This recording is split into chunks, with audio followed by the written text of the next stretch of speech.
పడిపోయిన బలిపీఠాలు మళ్ళీ కడతారా? కూలిపోయిన ప్రార్థనా జీవితాన్ని పునరుద్ధరిస్తారా? దేవుని వాక్యాన్ని మళ్ళీ ధ్యానించడం మొదలు పెడతారా? ఇష్టంగా రండి, దేవుని పాదాలు పట్టుకొని క్షమాపణ కోరుకుందాం. రండి, నాతో ముఖాముఖి మాట్లాడావు తండ్రి. ఈరోజు స్పష్టంగా మాట్లాడావు. మొదట నాకుండినటువంటి ప్రేమ, భక్తి, ఆత్మీయత, ప్రార్థన, విశ్వాసము, ధ్యానం అన్నీ కోల్పోయాను. ఈరోజు ముక్కుసూటిగా నాతో స్ట్రైట్గా మాట్లాడినందుకు నీకు వందనాలు నా తండ్రి, వందనాలు వందనాలు అంటూ దేవుడు నీతో మాట్లాడితే దేవుని కృతజ్ఞతలు చెప్పు. మోకాళ్ళు వేసి అడుగు.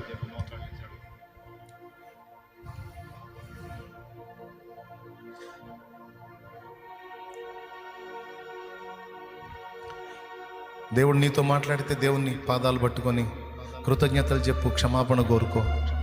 నేను కూడా అడుగుతా క్షమాపణ. నేను అడగాలి. మనం శక్తివంతులమై నిలబడాలంటే ప్రార్థన. విశ్వాసం మనం అంతవరకు కాపాడుకొని ఉండాలంటే ప్రార్థన. విశ్వాసం గ్రోత్ అవ్వాలంటే ప్రార్థన. విశ్వాస బీజం అంతకంతకు మొలకెత్తాలంటే వాక్యం. ఒకదానికొకటి ఎంత లింక్ అయి ఉందో చూడండి. నీ ప్రార్థనా జీవితాన్ని చల్లార్చాడు వాడు. అందుకే నీ విశ్వాసం సన్నగిల్లింది. ఒకప్పుడు చూసిన దేవుని సూరకార్యాలు ఇప్పుడు చూడలేకపోతున్నావు. ఒకప్పుడు నువ్వు ప్రార్థించినప్పుడు జరిగిన అద్భుతాలు ఇప్పుడు జరగట్లేదు. ఒకప్పుడు నువ్వు ప్రార్థించినప్పుడు రోగులు స్వస్థత పొందారు, ఇప్పుడు ఆ స్వస్థత లేదు. కారణం విశ్వాసం బలహీనపడింది. కారణం ప్రార్థన లేమి. ఒకప్పుడు దెయ్యం గద్దిస్తే వెళ్ళిపోయింది శిష్యులు. ఒకప్పుడు ఒక్కడు గద్దిస్తే వెళ్ళిపోయింది దెయ్యం. ఇప్పుడు 9 మంది కలిసి గద్దించిన ఒక చిన్న పిల్లోడికి పట్టిన దెయ్యం వెళ్ళలా. ఎందుకు వెళ్ళలా? విశ్వాస విషయంలో బలహీనత. ఎందుకు వచ్చింది బలహీనత? ప్రార్థన లేమి. దేవుని పాదాలు పట్టుకుందాం. నేను ఒప్పుకుంటున్న దేవా, సైతాను నన్ను మోసం చేశాడు, దారి మళ్లించాడు. ప్రార్థన విషయంలో నిర్లక్ష్యం వచ్చేసింది. ప్రార్థన యొక్క ప్రాముఖ్యతను కోల్పోయాను. ప్రార్థనను నిర్లక్ష్యం చేశాను. ప్రార్థనా జీవితంలో చాలా చల్లారాను. నేను క్షమాపణ అడుగుతున్నాను. నన్ను మళ్ళీ ఒక్కసారి దర్శించినందుకు నీకు వందనాలు, వెలిగించినందుకు నీకు స్తోత్రాలు. ఎంత లోపం జరుగుతుందో, ఎంత పొరపాటు జరుగుతుందో, పాపం ఎందుకు నన్ను గెలుస్తుందో నాకు ఇప్పుడు అర్థమైంది. పాపం ఎందుకు నన్ను జయిస్తుందో నాకు ఇప్పుడు అర్థమైంది. ఆత్మీయతలో ఎందుకు చల్లారిపోయానో నాకు ఇప్పుడు అర్థమైంది. నేను సరి చేసుకుంటా దేవా. ఈరోజు నేను తీర్మానం చేసుకున్నా సరి చేసుకుంటా దేవా. నేను సరి చేసుకుంటా. నన్ను బలపరచు, నీ దగ్గరకు ఆకర్షించు. సంతోషం వచ్చినా నీ పాదాల దగ్గరికే వస్తా, దుఃఖం వచ్చినా నీ పాదాల దగ్గరికే వస్తా. సంతోషమా దుఃఖమా కాదు, నాకు నువ్వు ముఖ్యము. నువ్వే కేంద్రంగా నడుస్తా ప్రభువా. నన్ను బలపరచు. కూలిపోయినటువంటి నా బలిపీఠం, ప్రార్థనా బలిపీఠం తిరిగి పునర్నిర్మించగల శక్తి నాకివ్వు. బలిపీఠపు దారిద్ర్యం తొలగించు ప్రభువా. ప్రార్థన లేమి నాకు దూరమైపోవాలి ప్రభువా. తిరిగి నాలో ప్రార్థన జ్వాల మండాలి. ఎడతెగక ప్రార్థన ప్రార్థన ప్రార్థన ప్రార్థన ప్రార్థన ప్రార్థన ప్రార్థన. నేను విసర్జించిన ఏకాంత ప్రార్థన అనుభవాలు తిరిగి లైన్లో నీకు తెచ్చుకోవాలి ప్రభువా. నన్ను క్షమించు తండ్రి, నన్ను మన్నించు తండ్రి, నన్ను మన్నించు. అందరము ప్రార్థన చేద్దాం.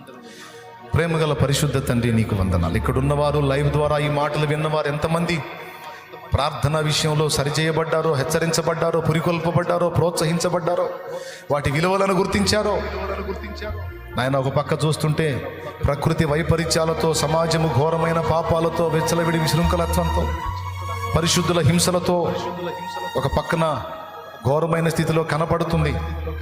మరో పక్కన పరిశుద్ధుల్లో భక్తి తరిగిపోతుంది, ఆత్మీయత తరిగిపోతుంది, ప్రార్థన తరిగిపోతుంది, వాక్యం తరిగిపోతుంది, మోకాళ్ళ అనుభవం తరిగిపోతుంది, భక్తిహీనత ప్రవేశించింది. ఇవన్నీ చూస్తూ ఉంటే అర్థమవుతుంది ప్రభువా రాకడ సమీపమై ఉందని.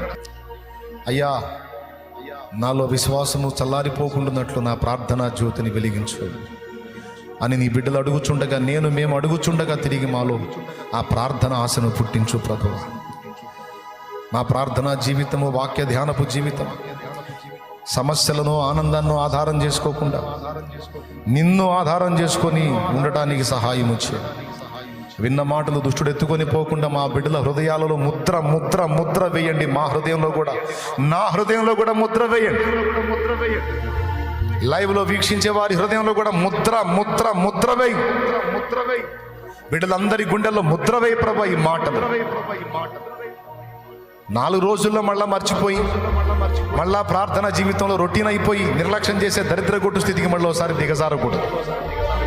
ఈ విషయాలు పదే పదే పదే పదే విని జాగ్రత్త చేసుకొని నీ రాకడ వరకు మా దీపములు మండుచు ప్రకాశించున్నట్లుగా మమ్మల్ని అందరినీ ఉద్ధరించమని యేసు నామములో వేడుచున్నాము తండ్రి.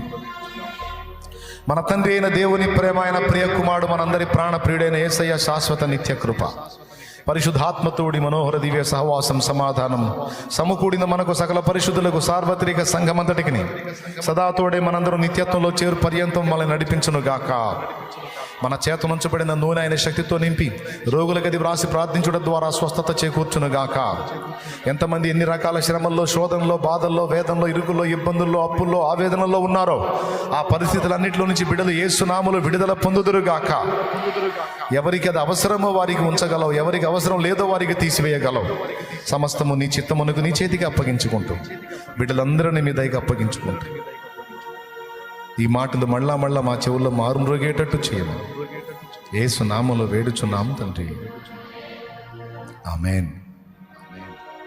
ప్రభేసు రక్తమునకు జయ, ప్రభేసు రక్తమునకు జయ, ప్రభేసు నామమునకు సంపూర్ణ విజయం కలుగును గాక. ఆమేన్. హల్లెలూయా.